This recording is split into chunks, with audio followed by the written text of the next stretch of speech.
Hey, everybody. Gnashing of Teeth, episode 13 on a Friday. I'm Casey. Not Milo. Friday the Uh, 13th It's not Friday the 13th, but it's the 13th episode on a Friday. on a Friday. Yep. Killer. Killer. How are you, G? I'm good. Got a haircut. Got off of work. Got the Haircut. weekend ahead of me. Haircut looks good. Haircut looks good. I like it. Yeah, look at that. Looking good. Looking good. Hmm. What you drinking? Blue Gatorade? You sporting the No, blue? I actually got two. I got a blue Gatorade and I got a Pepsi. I'm drinking beer. Good for So you. this episode, what we wanted to cover was we wanted to talk about, we talked about a lot of different things and the different topics. But one thing that we really didn't get into is, there's a bunch of tools that a wizard or a witch or, Wicca or, a sorcerer, an occultist, they have tools they can use, like tools in their tool belt. And so, we have some of them and we've used some of them, some of them we haven't. But I want to kind of want to use this episode to just talk about just some of the different things you can use that help you learn and be part of, like, the occult world. So, So in other words, a show and tell.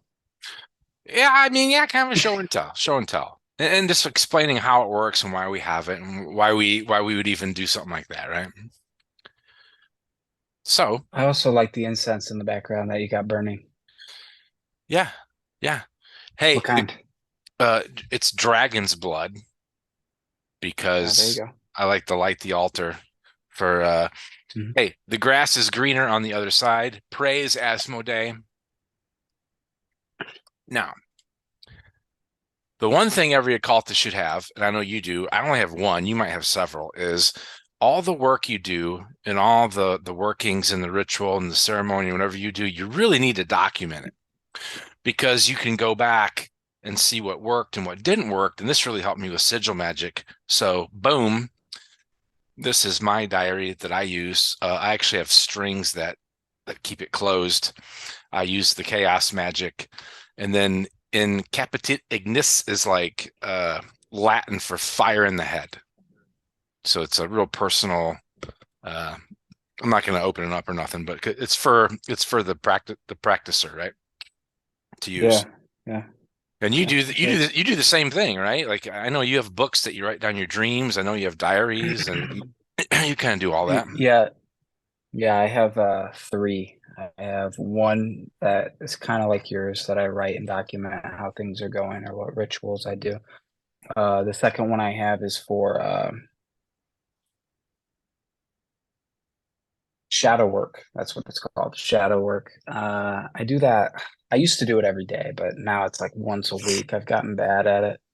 And then I have one for my Hecate work because she's like in a separate pantheon. So I figured I'd split it to a different journal. So I have three. I have a I have a shadow work book, but it like cracks my soul open. So it's really hard to like work that book for me. So I slowly, if you're hitting that thing once a week, man, I've hit it when I was in like the desert. I'm on page 3. This that stuff it Yeah. works. It works. It cracks you wide open, does it not? Yeah. Now, let's do this. There is an item in the occult world that's renowned. It's in all the Mhm. movies. It's in everything, and everyone knows what it is, and it's the Ouija board. I have never owned one, and I've never like played one. I've been at parties where they used them, and I never saw anything crazy. What's crazy to me is like it's made by like Milton Bradley and like Parker Brothers. Like so they make Monopoly too. So like, how evil is like a Ouija board? Talk to me. I don't know. I've heard so many stories about them. I've wanted to buy one for the longest time, but I don't know. The general consensus that I hear is just kind of stay away from it. I'm more into tarot pendulum, but never owned one. Um, uh, just heard stories, both negative and good, Yeah. so I mean, the whole can't idea really talk on the subject. is the whole idea of it is like talk to the dead. I don't know if the idea is talking to like angels or demons, but obviously, in the original Exorcist, the girl was talking to Captain Howdy and then ended up getting possessed. I don't know if that's true story or like some of that's a true story, but I don't know. I don't know nothing. It has such a bad name, but it's also printed by the people who print, Sorry and like, board games, Yeah, Clue. yeah, yeah. So I don't know. Maybe it's just the intention, right? So Hmm. you talked about tarot, and you do tarot a little more than I do, but I have a little bit. So obviously, I have Ariana Osborne's tarot, Demon Tarot, and that's where I pull out those cards of like King Paimon and Asmodeus, and just shows like their picture, their sigil. So it's good to have just for like reference. And then Hmm. I have Crowley's tarot book, but I don't have the deck. Still, you can still kind of read what the cards mean and all that, but I don't have to lay them out and see what's going on. So just kind of explain it to everybody where, you kind of lay out a pattern, and the pattern is supposed to like guide you for the day or the week or your life, or kind of go through that. You know tarot a little better than I do. I, I, I don't know tarot as much as you might think, but I Oh, do okay. use it a lot, but not in the sense of like laying it out and, how is your past, like what is your past? What is your present? What's your future looking like? I got a mess over here. Give me a second here. Yeah, yeah. I'm pulling out my tarot deck that's my daily driver. I keep it in like a satchel thingy majig. This is my daily driver. It's the Occult Tarot, and it's similar to yours. It has all the daemons on it from the Goetia, Very and I cool. use this as my daily driver. And I guess I'll add a quick story in here. Uh, the one time I kind of think of tarot as fluff until one day I was sitting at an old house on my bed, and I was using this tarot deck. And I was like, who's reaching out to me? And I'd shuffle, and the whole goal. So I don't lay them out. Sometimes I do, but I'll shuffle it and I'll wait for a card to just pop out. Right, a card flings out, and God, I gotta find it, but I got Lucifer. Give me a Ooh, second here. Let me find it. big dog. And his card in this deck was, I think he's labeled as Death in this deck, but his card popped out. And at the time, I didn't think it was Lucifer. I was like, okay. And then I tried it again, and his card popped out again. But that time I asked, like, what are your traits? Right. And I didn't necessarily look at Lucifer. I looked at Death because that was the card. Give me a second. I'm literally, okay, there we go. Perfect. Yeah.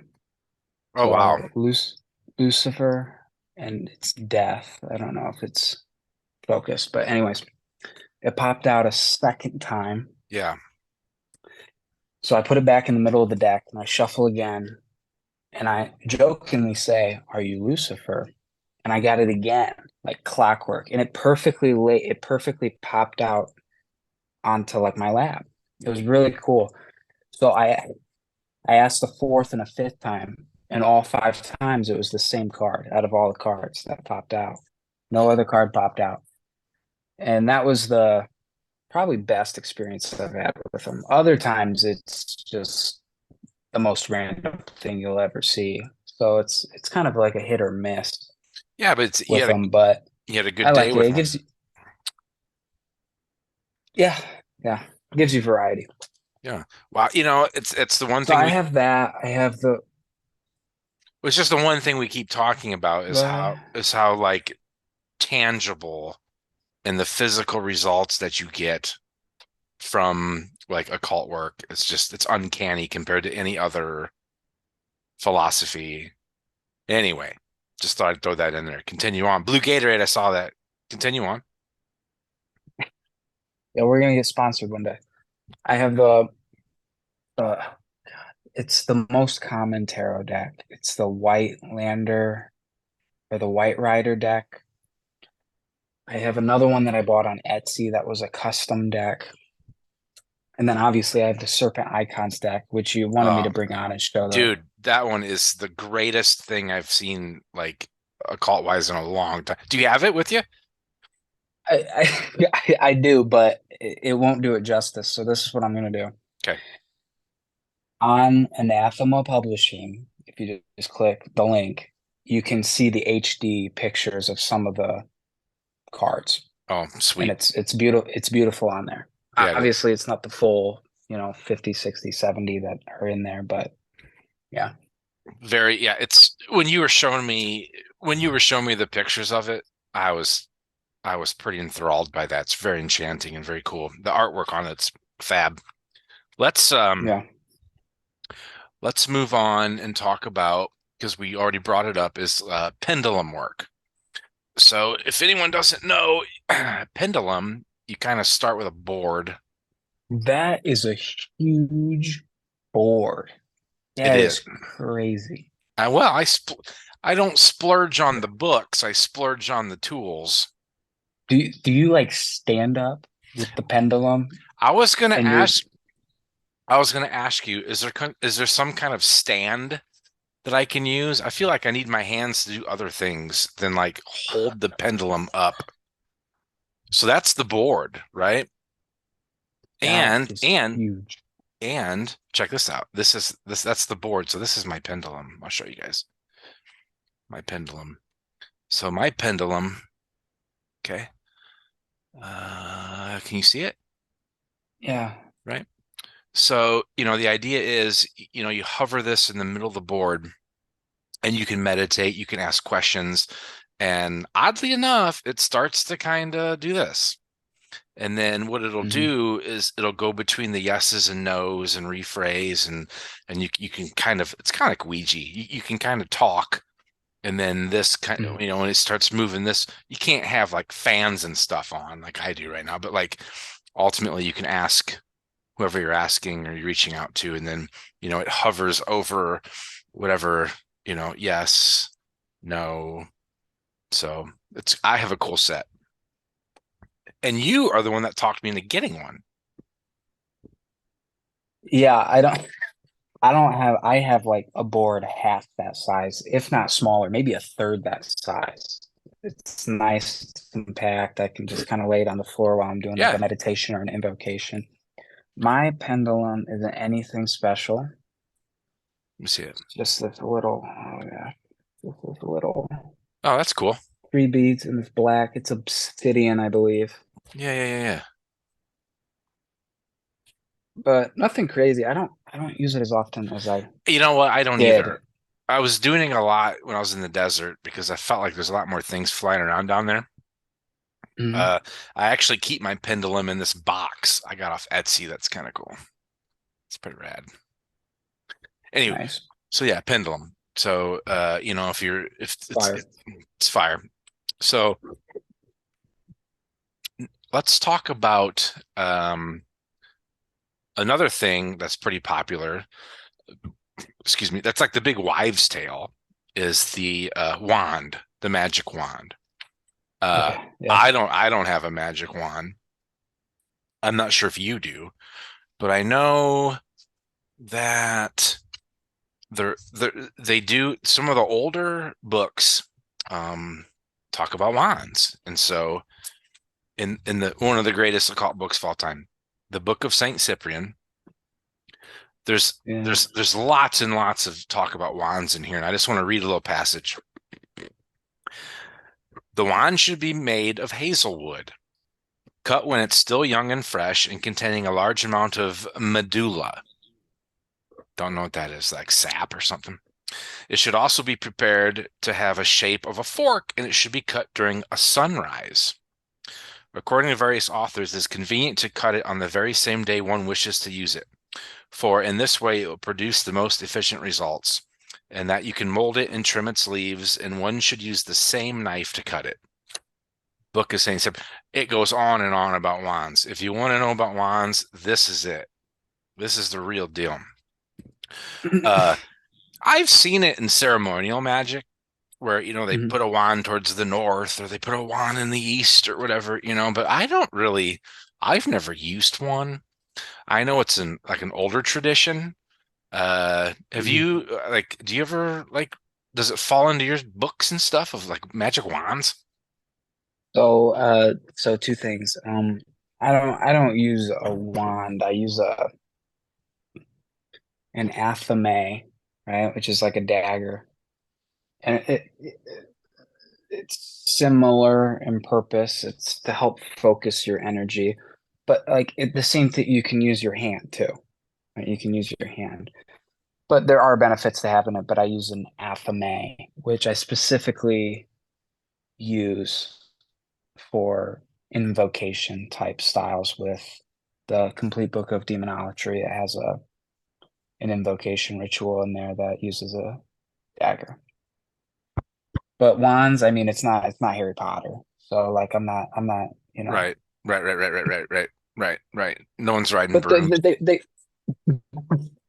they serve a purpose, but I mean, Yeah, I don't yeah. you can use your hand. Um, Yeah. yeah. There's so obviously there's another prop out there, which is the ring, King Solomon's ring, where he used to control Mhm. my boy Asmo and like other like fallen angels. But I don't see that in Mhm. nowadays. There's a lot of people who wear them, a little pentagram on Mhm. there, like a skull, and that's cool and all that. But like, I don't know where the rings are anymore as far as like magic is concerned. I don't know. Some of It- these modern guys, I don't think are using or wearing them. You know what I mean? yeah, I bought a ring for fun. I don't do anything with it, but it has Lilith's sigil on Oh, it. let me see. Oh God, that's gonna be hard to show. It is hard to see, but that's okay. But it's a ring. It's got Lilith on there. It's a it does, but I think what you're trying to describe is like somebody that would put like what do they call like a talisman. Like they Uh, infuse it with like a certain characteristic to bring luck or bring protection or something like that. Like with this, I'm just, representing Lilith. But like with Solomon, he got a ring to like control and bind demons. I don't think there's anything like that anymore, if it is, if at all. it's probably in the Vatican library somewhere. Perhaps. So Yeah. you brought up talismans, which brings us right Mhm. into like amulets and things like that. Now, of course, I have an amulet and a sigil of Asmodeus, and I I don't wear it, but I put it on a five-headed dragon statue. And then of course it has you know, I can wear it as a necklace if I wanted to. But there's the Yeah. 500 with Asmo, and then the back has this really cool tetragrammaton thing on the back of it. But like, I don't know if I consider that like sigil work or amulet work. I'm not sure, but I just kind of use this on my altar. So when I'm burning my incense and my candles for him, I use the five-headed dragon because it feels powerful, and then of course I hang his amulet off him. Mhm. If that's considered an amulet, not sure, Right. but I love it. I love it. It makes my altar really really cool. And of course represents my boy pretty well, Yeah, there you go. right? Do you mess with the amulet? I know you do the sigil stuff with fallen angels, but like do you do any kind of amulet like do you wear anything? Like it's kind of a jewelry thing, right?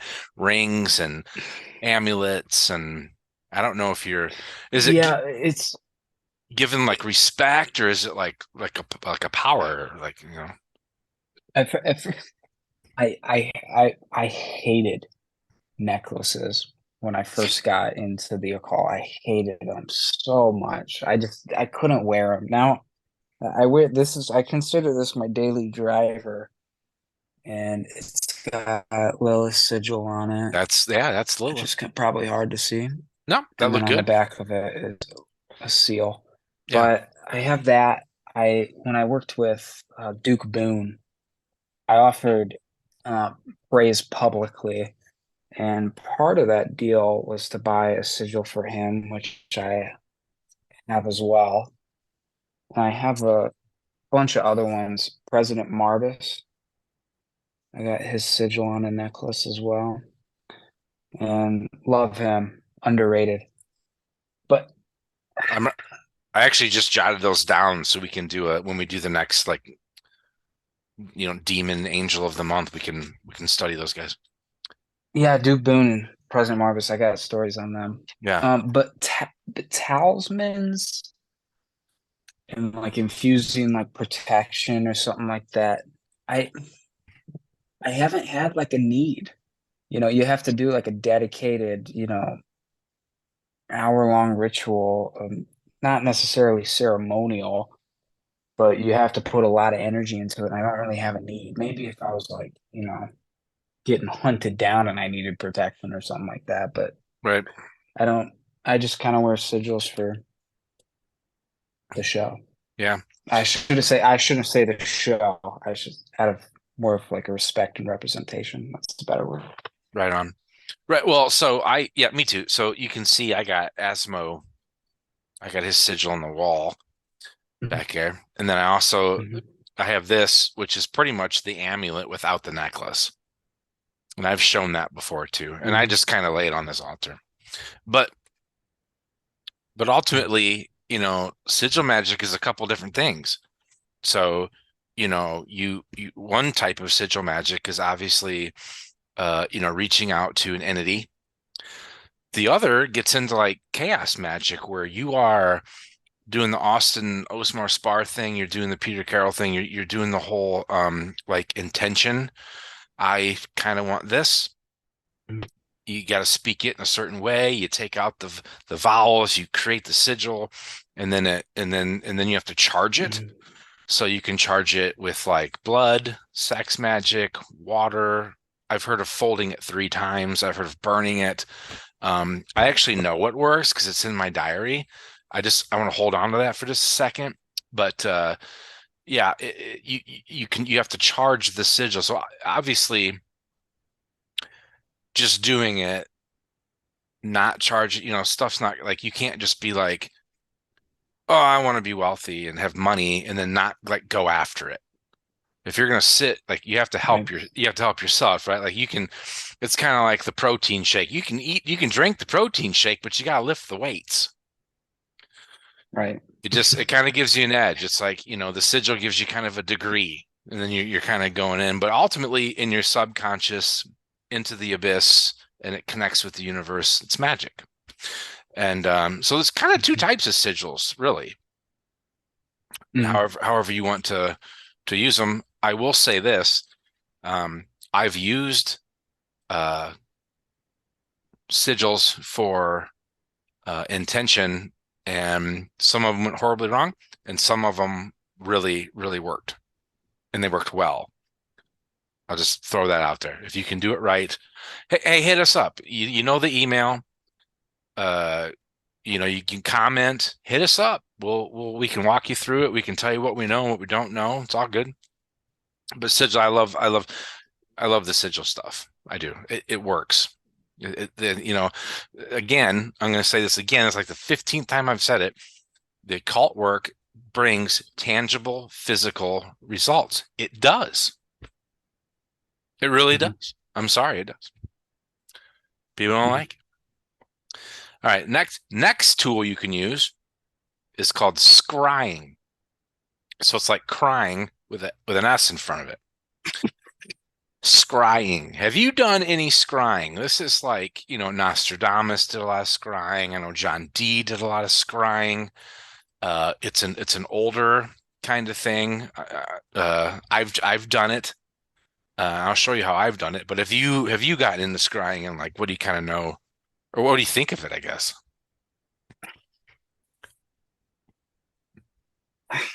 I don't, I so I've never done it. I've heard relatively good things about it, but I think it's a gimmick on your own mind, staring at blackness for a long enough time. But I think there is magic to that. But I've never done it. I didn't find a need, but maybe in the future. But you've done it, so. I have. So what I was taught was you get a mirror and then you paint the mirror black. And then what you Mhm, can do, the crystal ball is like scrying. Oh, the fortune teller is looking at scrying, right? They're trying to see visions. mhm, mhm, The idea would be, you kind of set this in front of you or on like some kind of placement or holder, and then mhm, you light a candle, which can give you just a little. You want it complete dark, but you want a little bit of something, because, like you said, you want your mind to kind of see stuff. Mirrors are crazy. Mirrors can be crazy. There's like a scientific theory somewhere. If you put two together, you're actually creating like portals and I don't know. I've done it a few times. I saw some stuff. It didn't really, I don't know if it's my mind like seeing it, but like it was cool. It didn't give me any um I put when we're done, this is going to go in a box, I guess. It doesn't mhm. it's Yeah, not it doesn't tattoo the room. Yeah. So right, right. but it's a tool and people use them. And Nostradamus used to gaze in those, and that's how he did like, a lot of his predictions and stuff. So scrying, it's another tool you can use. Um, our timer kicked. Uh, let's just talk about like altar incense candle real quick. So, each entity likes a certain thing. So for me, Asmodeus, he kind of likes the dragon thing. He likes dragon's blood incense. He likes, these black and red candles he wants you to burn. He likes sweet wine. So, you can offer sweet wine. And so that's how, you create your your altar with candles and incense and amulets and sigils and statues. You have some statues that you use that are awesome.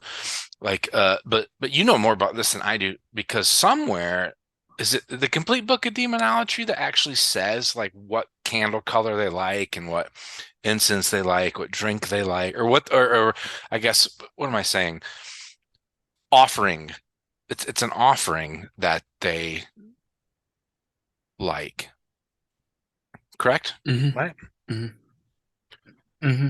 Yeah, yeah, yeah. Mhm. There's a Right. there's a demon or fallen angel that literally is like he wants the first stone you find that day. So you're walking to work and you see a stone, you pick it up. That's what he wants. The first stone. I'll look that up and find out what that is. But because some of them are crazy offerings, As Yeah. Asmodeus wants a few things, this guy just wants the first stone you see. It's wild, absolutely wild. Yeah, I think for most daemons, it's very generic offerings to start. So like you said with Asmodeus, with dragon's blood and red and black candles, Lilith is a bit similar. I usually use black or red candles for her energy. Dragon's blood is good. I love sandalwood. I use that often. I like sandalwood too. But Yes. it eventually it eventually gets like personalized. So I'll give you an example. I had a dream. This dream, it's it kind of boggles me because it was the dumbest thing, but it was for one point. And I was in this room and I went to the kitchen, and all the cupboards are shut. And I turn around to go grab something from the couch, and I go back in there, and all the cupboards are open, and I'm like, "Oh my God, it's a ghost!" In this dream. And I remember, I remember going in the kitchen and cutting up raw cinnamon sticks. Okay, raw cinnamon sticks, and offering it to Lilith in the dream. And I woke up instantly, and that was like an offering that she wanted me to get her, was cinnamon stick, raw cinnamon sticks. Did I you do looked it? it up, and she does. I I did not do it. It kind of kills me actually, but I did not do it. And There it is. She's opening the door for you. I mean, go get, well, this is what it is. yeah, yeah. You know what? This weekend, maybe I'll offer her some cinnamon, raw It- cinnamon sticks. That's crazy. That's It weird. sounds like a little thing, actually. Okay, timer just kicked. The last thing I had on the list is runes. I don't know what they are. I don't know what they do. I don't know anything about them. I know you know a little bit about them. Hit me up. Hit the audience up with runes and how they work and what's the point? What are we doing? So, what are we doing? Yeah. So I bought some runes off Etsy, right? And they come in this like wooden box. Oh wow.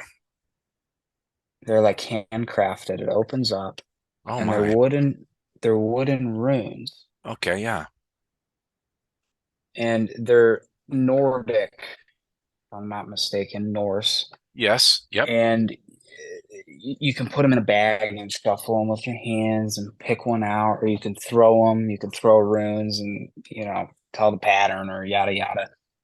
And each rune, I have this in my journal, means like it's kind of like, don't take this at face value, take this with a grain of salt, but it's kind of like tarot. Where Sure. you pick a tarot card and it's like, yo, you're wealthy, you're this, but you may experience this, and this is what this is. And that's kind of runes. It's another divination method, and there's many ways to do it, and uh popular with Nordic themes. I don't necessarily use them. I got them just to have them. They're Right. neat. They're like $30 on Etsy.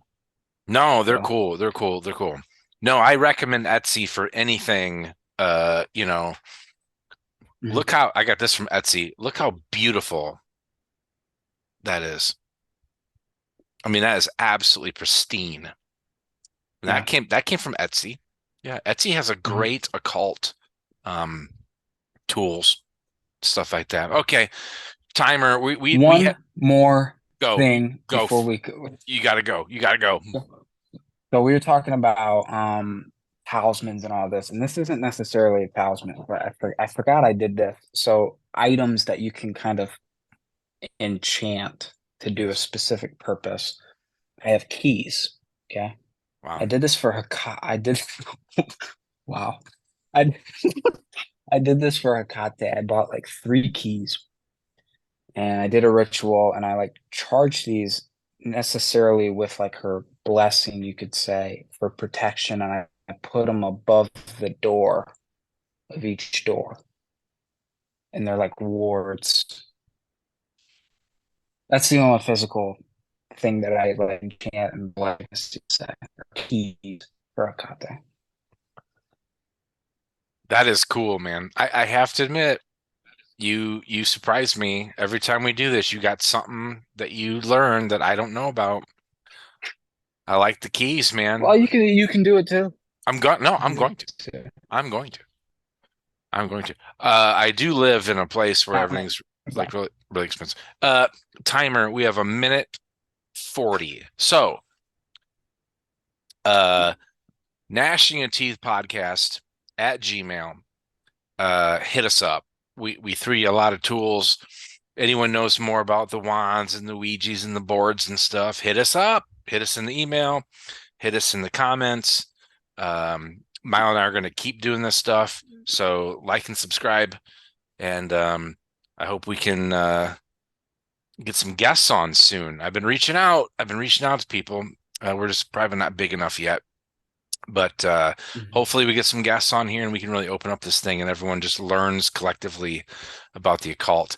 We have 1 minute. Do you want to close, my friend? Go ahead.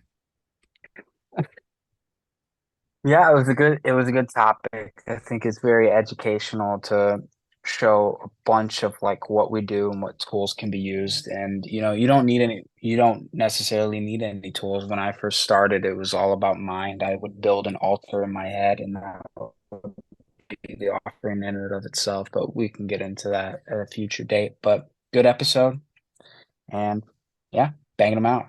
Banging them Consistent. out. Banging them out. All right, Top G. I will see you on the next one. All right, see ya.